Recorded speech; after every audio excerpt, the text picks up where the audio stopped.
আসসালামু আলাইকুম। আমি আজ রান্না করব গরুর ভুঁড়ি দিয়ে বুটের ডাল। প্রথমেই আমি হলুদ, লবণ, মরিচের গুঁড়ো দিয়ে বুটগুলো কুকারে সেদ্ধ করে নিয়েছি। আমি এই প্রথম ভয়েস দিলাম, কেমন হয়েছে আপনারা প্লিজ কমেন্টে জানাবেন। এরপর একটি কড়াইতে তেল দিয়ে দিব দারচিনি, এলাচ, পেঁয়াজ কুচি। পেঁয়াজগুলো বাদামি করে ভেজে নেব। পেঁয়াজগুলো বাদামি হয়ে আসলে কষানোর জন্য সামান্য পানি দেব আদা বাটা, রসুন বাটা, জিরা বাটা,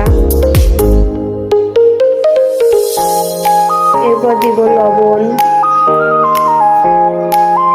হলুদ, মরিচের গুঁড়া, গরম মশলার গুঁড়া। এরপর এগুলো ভালোভাবে কষিয়ে নিব।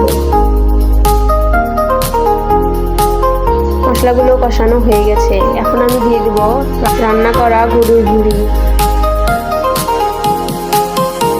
কিছুক্ষণ নাড়াচাড়া করে দিয়ে দিব সিদ্ধ করা বুটগুলো।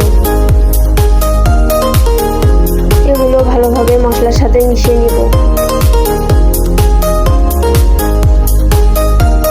কিছুক্ষণ নাড়াচাড়া করে ডালগুলো কষিয়ে নিব।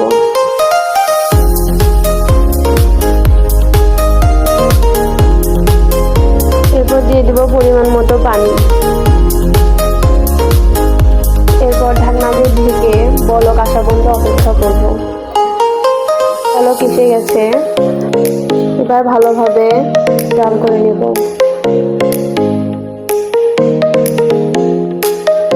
ডাল রান্না করা হয়ে গেছে। আমি ডাল পাতলাই রেখেছি, কারণ ঠান্ডা হয়ে আসলে ডালগুলো ভারী হয়ে আসবে। গরুর ভুঁড়ি দিয়ে বুটের ডাল রেসিপিটি কেমন হয়েছে আপনারা অবশ্যই কমেন্টে জানাবেন। আমার রেসিপিটি দেখার জন্য সবাইকে অনেক ধন্যবাদ।